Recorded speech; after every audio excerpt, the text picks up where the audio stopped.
Welcome to Table Talk Reviews. In this video, I'll be reviewing 10, a card game from AEG designed by Molly Johnson, Sean Stankovich, and Robert Melvin.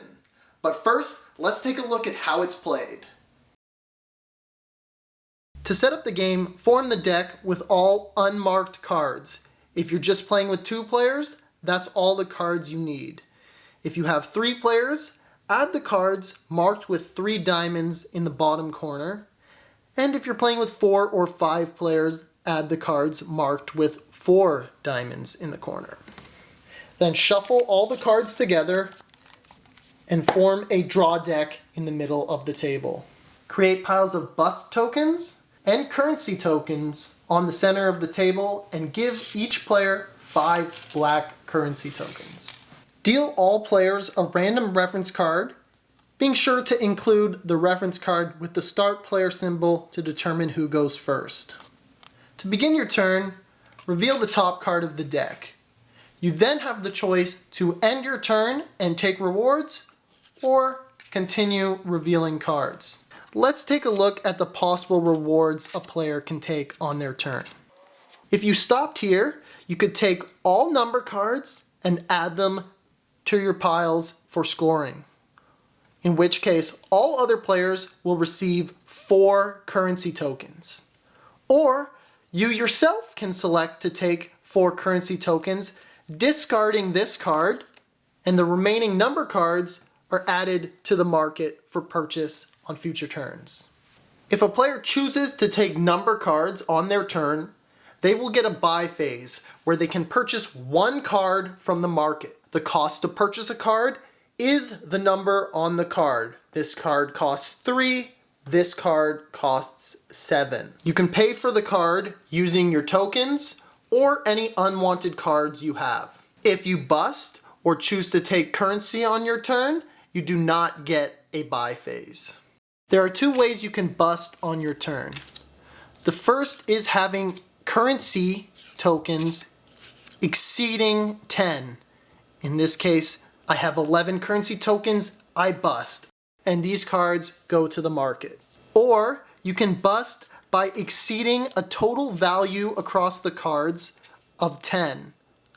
In this case, number cards are positive, currency cards are negative, so my current total is 0, 3 minus 3. Now I'm at 4, and I hit 12. I exceeded 10, 11 or higher, so I bust. All other players receive 3 currency, as shown on the revealed cards, and the number cards are once again added to the market. In either case, when a player busts, they receive 1 bust token worth 3 currency. Players can only have a maximum of 10 currency tokens at any time, and bust tokens do not count towards their limit of 10. So if you have 10 currency tokens, it's wise to use them so that you're able to gain currency tokens back on other players' turns. Anytime a wild card is drawn, the active player's turn pauses while we auction off this card. Starting with the player to the left of the active player, continuing clockwise around, ending with the active player, all players will have 1 opportunity to bid on the wild card. They can pay for this with bust tokens, currency tokens, or unwanted cards at 1 currency per card. This player might bid 3. This player can pass or outbid them.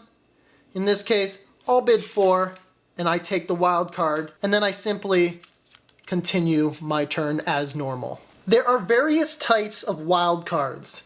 Cards that can be any number for their specified color. In this case, this card can be any number in green, or a specific number in any color you choose, or the 1 wild card that can be any number for any color you choose. Players can decide what number or what color cards are at the end of the game when scoring. When the last card in the deck is drawn, the active player finishes their turn as normal, but can no longer draw any additional cards. Then all players take 1 additional buy phase, selecting a card from the market to purchase using currency and bust tokens, as well as any unwanted cards. It should be clear at this point in the game whether or not you can connect two runs of the same color. In this case, the 8 and 9 are unuseful to me, so in my final buy phase, I can spend them along with my currency token to purchase this green 3 and improve my score in green. Moving on to scoring, players will score 1 point per card in the longest run of consecutive numbers in each color. So for green, I have a run of 4 and a run of 2. This scores me no points, and this will score me 4 points. Similarly for each color. It's also during this phase that wildcards can be assigned either a color or number value. In this case, it's best for me to put this with blue, as it will complete the run from 1 to 9 and score a bonus 10th point. Instead of just getting the values for the cards, you get an additional point. So the best score you can have in this game is 40 if you complete all 4 colors from 1 to 9. And the player with the most points wins the game. 10 is an excellent family card game that competitive gamers will also enjoy. What makes it a family game are rules that aren't quite catch-up mechanics, but let's just say the game is constantly rewarding you. If you have a bad turn and aren't able to take any cards, you take a bust token worth 3 currency, and it doesn't count towards your limit of 10 currency tokens. If another player has a really lucky turn and gets to take a ton of number cards, everyone else gets to take the currency that they didn't take. And rules like not being able to purchase a card from the market that you already have just to spite another player make the game that much more friendly. Now there are a lot of color and number card games out there, and if you've ever taught one to someone and they stopped you and said, "Oh, is this like Uno?" This is the perfect game for them, because the similarities between 10 and Uno stop at the fact that they have colorful cards with numbers on them. Where most color and number card games are trick-taking or ladder climbing games where you're trying to get rid of all of your cards, 10 uses press your luck and auction mechanics to create a completely different experience, but it still won't intimidate those Uno players from not wanting to play the game. If you're reading the rules, explaining the flow of a turn might seem a little bit confusing, how your turn pauses when a wild card is drawn to auction it off, and how you only get a buy phase if you take number cards, and you don't get a buy phase if you take currency cards. It might seem a bit confusing, but just playing the game and walking other players through that is the best way to go. It makes it all clear, and everyone will get the hang of the game pretty quickly. There was one thing that bothered me, and it's specific to me and has nothing to do with gameplay, and that is the insert. There's clearly a spot designed to hold the cards and a spot designed to hold the tokens. But it even comes from the manufacturer with cards in the token tray because they can't all fit in the card spot. They could have just rotated the cards vertically and fit them all in the top half and then had a smaller area for the tokens.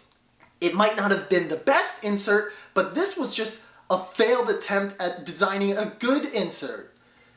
Before I rant too much about bad inserts, let me just finish off this review by saying, honestly, I was pleasantly surprised by this game.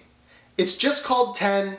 You know, when you play a lot of games and you own a lot of games, it's not exactly an eye-catching title or cover, but it provides something different from those simple card games that I do own, and is a great option for me to bring to family events to play with people who exclusively play Phase 10 and Uno.